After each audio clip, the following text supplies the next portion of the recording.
আসসালামু আলাইকুম সুপ্রিয় বন্ধুরা, দেশে এবং দেশের বাইরে থেকে যেখান থেকে ভিডিওটি দেখছেন, জাহিদ ট্রিয়েল ইনফো চ্যানেলে আপনাদেরকে আবারও স্বাগতম। নতুন একটি ভিডিও নিয়ে আপনাদের মাঝে আসলাম। খুবই গুরুত্বপূর্ণ এবং দরকারি বর্তমান পরিস্থিতি অনুযায়ী কুয়েতের আপডেট দিয়ে দেবো, আজকে সর্বশেষ আপডেট আপনাদের মাঝে। প্রথমে যে বিষয়টি নিয়ে কথা বলবো, আজকে 4টি পয়েন্টে আপনাদের মাঝে কথা বলবো। 1 নম্বর পয়েন্টে বলবো হচ্ছে কুয়েতের ভিসার আপডেট, 2 নম্বর পয়েন্টে বলবো কুয়েতের সাধারণ ক্ষমা সম্পর্কে, 3 নম্বর পয়েন্টে বলবো কুয়েতের বর্তমান পরিস্থিতিতে বায়োমেট্রিক ফিঙ্গারপ্রিন্ট সম্পর্কে এবং 4 নম্বর পয়েন্টে বলবো বর্তমান কুয়েতের দিনের রেট। চলুন তাহলে 1 নম্বর পয়েন্ট দিয়ে শুরু করা যাক, এবং ভিডিওটি শুরু করার আগে আপনাদের কাছে রিকোয়েস্ট, অবশ্যই লাইক কমেন্ট শেয়ার করে দেবেন এবং নতুন হলে সাবস্ক্রাইব মাস্ট বি। তো চলুন তাহলে 1 নম্বর পয়েন্ট নিয়ে আমরা কথা বলি, বর্তমান পরিস্থিতিতে কুয়েতের ভিসার আপডেট। তো বর্তমান পরিস্থিতিতে যারা শন পেপার এবং ভিসার জন্য অধীর আগ্রহে অপেক্ষা করতেছেন, বিশেষ করে ক্লিনার কোম্পানিগুলোর জন্য যারা বিশেষ করে অপেক্ষা করতেছেন, বড় কোম্পানিগুলো, সেই কোম্পানিগুলো এখন পর্যন্ত কোনো শন পেপার এবং লামানা পারমিট তারা পায়নি। লামানা পারমিট না পাওয়ার কারণে এখন পর্যন্ত কোনো শন পেপার এবং ভিসা বের হয়নি উল্লেখযোগ্য কোম্পানিগুলো: তানজিবকো, আল ফয়সাল, পিসাইট, Abdul Hamid, national, GM UFM সহ ওয়েলাল নসিব ও আরও কিছু কোম্পানি আছে। বড় কোম্পানিগুলোতে কোনো একটি কোম্পানি এখন পর্যন্ত লামানা পারমিট পায়নি, যার কারণে শন পেপার বের হওয়ার সম্ভাবনা মানে এই সপ্তাহে খুবই কম। তো যদি পেয়ে যায় সেক্ষেত্রে ভিন্ন ব্যাপার। তো এখন পর্যন্ত শেষ খবর এটাই যে এখন পর্যন্ত কোনো কোম্পানি শন পেপার এবং ভিসা দিতে পারছে না লামানা পারমিট সমস্যার জন্য।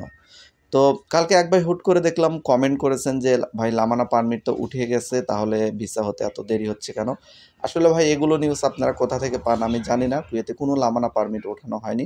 আর কুয়েতে যদি লামানা পারমিট উঠে যায় তাহলে কিন্তু এটা একটা বড় নিউজ হবে। লামানা পারমিট উঠে গেলে কুয়েতের ভিসার দাম অনেকটাই কমে যাবে। যে ভিসাগুলো 7 লাখ টাকা আপনারা খরচ করে কুয়েত আসতেছেন, সেগুলো তখন 4 লাখ, 4.5 লাখের ভিতরে কুয়েত চলে আসতে পারবেন। শুধু লামানা পারমিটের জন্যই কিন্তু কুয়েতের ভিসার দাম অনেকটাই বেশি। তো আশা করি বুঝতে পেরেছেন। কোনো প্রকার বিভ্রান্তমূলক তথ্যে আপনারা কোনো প্রকার বিভ্রান্ত হবেন না, কারণ যে সঠিক সত্য যেটা নিউজ সেটাই আপনাদেরকে আমি জানানোর চেষ্টা করি এবং সেটাই আপনাদের জানা উচিত। বর্তমান কুয়েত সম্পর্কে প্রতিনিয়ত কিন্তু আমি আপডেট দিয়ে যাচ্ছি আপনাদের মাঝে, আর যেটা সত্য সেটাই বলবো। এতে আপনারা আমার চ্যানেলে ভিডিও দেখলেও বলবো, না দেখলেও বলবো, সাবস্ক্রাইব করলেও বলবো, না করলেও বলবো। তো সত্য যেটা সেটাই আমি প্রচার করে যাব। এরপরে যে বিষয়টি নিয়ে আপনাদের মাঝে কথা বলতে চাচ্ছি সেটা হচ্ছে যে কুয়েতের বর্তমান পরিস্থিতিতে সাধারণ ক্ষমা। সবাই আপনারা জানেন যে 17ই মার্চ হতে সাধারণ ক্ষমা শুরু হয়েছে এবং 17ই জুন পর্যন্ত সাধারণ ক্ষমা বলবদ্ধ থাকবে, এবং এর ভিতরে যারা বাংলাদেশি প্রবাসী আছেন, অবৈধ আছেন, তাদের দৃষ্টি আকর্ষণ করছে। আপনারা যারা বৈধ হতে চান তাদেরকে অবশ্যই এর ভিতরে বৈধ হতে হবে, এবং এই ম্যাটটা যদি পার হয়ে যায় তাহলে কিন্তু আর বৈধ হওয়ার সুযোগ আপনার থাকবে না। এবং যারা দেশে চলে যেতে চান, অবশ্যই ভ্যালিড পাসপোর্ট লাগবে, এবং ভ্যালিড পাসপোর্ট সংরক্ষণের জন্য যাদের কাছে নেই তাদের সংরক্ষণের জন্য অবশ্যই আপনাদের দূতাবাসে যেতে হবে, এবং বাংলাদেশ অ্যাম্বাসিতে আপনারা দূতাবাসে চলে যান, সেখান থেকে আপনাকে সহযোগিতা করা হবে। আর অন্যান্য দেশের সবার উদ্দেশ্যে বলতেছে, নেপাল বা শ্রীলঙ্কা বলেন, ইন্ডিয়া বলেন বা পাকিস্তান, অন্যান্য দেশের যারা আছেন প্রবাসী, অনেকেই বাঙালি আছেন, বাংলা ভাষা বোঝেন, সবার উদ্দেশ্যে বলতেছে আপনারা নিজ নিজ আপনাদের যে অ্যাম্বাসিগুলো আছে, দেশের অ্যাম্বাসিগুলো আছেন, কুয়েতে অবস্থান করতেছেন, সেখানে গিয়ে অবশ্যই আপনারা এই বিষয়ে মূল্যবান পরামর্শ পাবেন এবং সহযোগিতা পাবেন। তো আপনারা সেখানে গিয়ে আপনাদের দেশে চলে যাওয়ার জন্য সেখান থেকে সহযোগিতা নিতে পারেন, এবং নতুন পাসপোর্ট যদি নবায়ন করতে চান সেক্ষেত্রেও সেখান থেকে গুরুত্বপূর্ণ পরামর্শ আপনারা পেয়ে যাবেন। আপনারা অবশ্যই সেখানে যোগাযোগ করবেন। তো এরপরে আমি আপনাদের মাঝে আরও কিছু বিষয় নিয়ে, গুরুত্বপূর্ণ বিষয় নিয়ে আসবো। সাধারণ ক্ষমা বিষয় নিয়ে অনেক কমেন্ট জমে গেছে, কমেন্টের উত্তরে ভিডিওতে আমি শুধু সাধারণ ক্ষমা নিয়ে একটি ভিডিও দিয়ে দেবো আগামীকালকে ইনশাল্লাহ। এখানে খুবই সংক্ষিপ্তভাবে আমি আপনাদের মাঝে ধারণা দিলাম এবং ক্লিয়ার কাট ধারণা দিলাম, যেটা সত্য, অথেন্টিক, বাস্তব সেটাই বলে দিলাম। তো এরপরে আমি আপনাদের মাঝে কথা বলবো 3 নম্বর পয়েন্ট নিয়ে, বায়োমেট্রিক ফিঙ্গারপ্রিন্ট।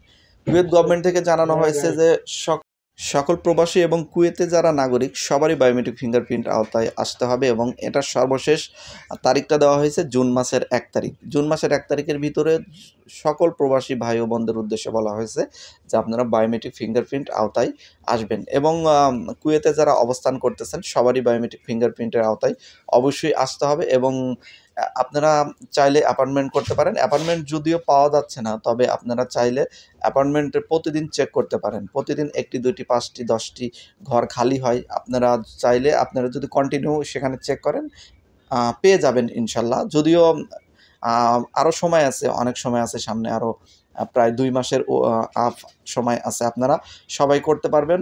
আর আপনারা যারা টেনশনে আছেন এই বিষয়টি নিয়ে, বায়োমেট্রিক ফিঙ্গারপ্রিন্ট নিয়ে অনেকেই টেনশনে আছেন, বিশেষ করে অনেকে যারা এই বিষয়টা নিয়ে বোঝেন না, তারা নানান বিষয়ে টেনশনে আছেন। আপনাদের টেনশন করার কোনো কারণ নেই, কারণ যে এখানে আপনাদেরকে সুযোগ দেওয়া হবে। আর এখন যে পরিমাণ চাপ, সেই পরিমাণ চাপ কিন্তু থাকবে না। লোক সংখ্যা যখন কমে যাবে, যখন ফিঙ্গার দেওয়া শুরু হয়েছে, যেহেতু অনেকেই ফিঙ্গার দেবে, ধীরে ধীরে কমে যাবে, তখন কিন্তু চাপ কমে যাবে। আর তখন কিন্তু আপনারা পর্যাপ্ত পরিমাণ অ্যাপ্লাই করার সুযোগ পাবেন, অ্যাপয়েন্টমেন্ট পেয়ে যাবেন, এবং অ্যাপয়েন্টমেন্ট পেলে তখন আপনারা ফিঙ্গার দিতে পারবেন। এখন অ্যাপয়েন্টমেন্ট পাওয়াটা খুব কঠিন। আর এখানে আরও একটি বিষয় প্রশ্ন করা হয়েছিল যে অ্যাপয়েন্টমেন্ট ছাড়া তারা যদি চলে যায় যেখানে বায়োমেট্রিক ফিঙ্গার দেওয়া হয় সেখানে, তাহলে কি ফিঙ্গার নেওয়া হবে কিনা।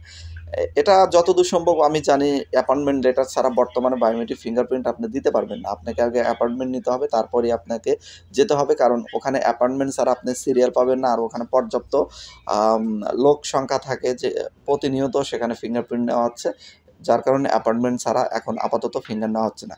হয়তো শেষের দিকে সুযোগ দিলেও দিতে পারে, এটা দেবে কিনা এটা 100% শিওর না। শেষের দিকে এরকম সুযোগ হয়তো দিলেও দিতে পারে, তবে এটা দেবে এটা কিন্তু শিওর নেই। তো এরপরে যে পয়েন্টটি নিয়ে আপনাদের মাঝে কথা বলতে চাচ্ছি সেটা হলো ৪ নম্বর পয়েন্ট, বর্তমান দিনের রেট। অনেকেই আমার কাছে কমেন্ট করতেছেন, অনেকেই হোয়াটসঅ্যাপে নক দিচ্ছেন যে ভাই বর্তমান পরিস্থিতিতে দিনের রেট এতটা কমে গেল কেন, আর এতটা কমে গেল, এই দিনের রেট এই মাসে বৃদ্ধি পাওয়ার সম্ভাবনা আছে কিনা। তো আমি এই বিষয় নিয়ে অনেক খোঁজখবর নিয়েছি, তথ্য নিয়েছি। বর্তমান পরিস্থিতি দিনের রেট কমার মূল কারণ হলো বাংলাদেশের অর্থনৈতিকভাবে উন্নতি বলতে অর্থনৈতিকভাবে বাংলাদেশ উন্নত হয়েছে।